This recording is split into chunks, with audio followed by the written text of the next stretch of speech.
kjo mbrëmje nuk kishte se si të ëmbëlsojë më shumë se kaq. Moderatorja bukuroshe Chiara Tito sapo ka ndarë me të gjithë publikin që e ndjek një video me pamjet më të adhurueshme me bebushen e saj Luna Mari, e cila ka marrë zemrën e të gjithëve tashmë. Ajo ka zbuluar momentin e larjes së vogëlushës së saj përpara gjumit. Në video Chiara tregon gjithë procesin e larjes së princeshës së saj, e cila e futur në një vask të mbushur me ujë të ngrohtë, shampo, me shumë lodra që e mbajnë larg të qarës dhe shumë detaje të tjera që e bëjnë edhe më tërheqëse. Në videon e publikuar, Luna duket duke shijuar banjën e saj mes lodrave shumë ngjyrëshe të vendosura në murin e vaskës.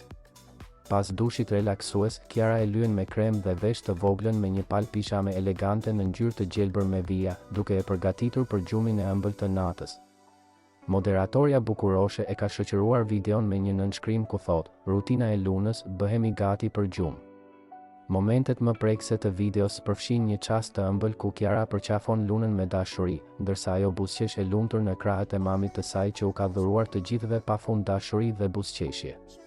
Të gjithë mbështetësit dhe dashamirësit e saj kanë reaguar menjëherë, por sa e kanë parë videon e Chiarës dhe kanë vërshuar me qindra mijëra komente dhe mesazhe të bukura kundrejt Chiarës që ua mundsoi këto pamje dhe këtë moment, por edhe kundrejt atij, ëngjëlli që tashmë është bërë qendra e vëmendjes e të gjithëve. Ndjekësit e tyre kanë reaguar menjëherë me komente pozitive dhe zemra, duke e vlerësuar këtë moment të bukur që transmeton veçse energji të mirë dhe shumë dashuri e ëmbëlsi. Përmes këtyre pamjeve, Chiara jo vetëm që ndan përditshmërinë e saj si nën, por gjithashtu sjell frymëzim për shumë nëna të reja që ndjekin rrugëtimin e saj. Videoja po merr pafund komente dhe mesazhe të bukura, si dhe po shpërndahet kudo me një shpejtësi marramendëse.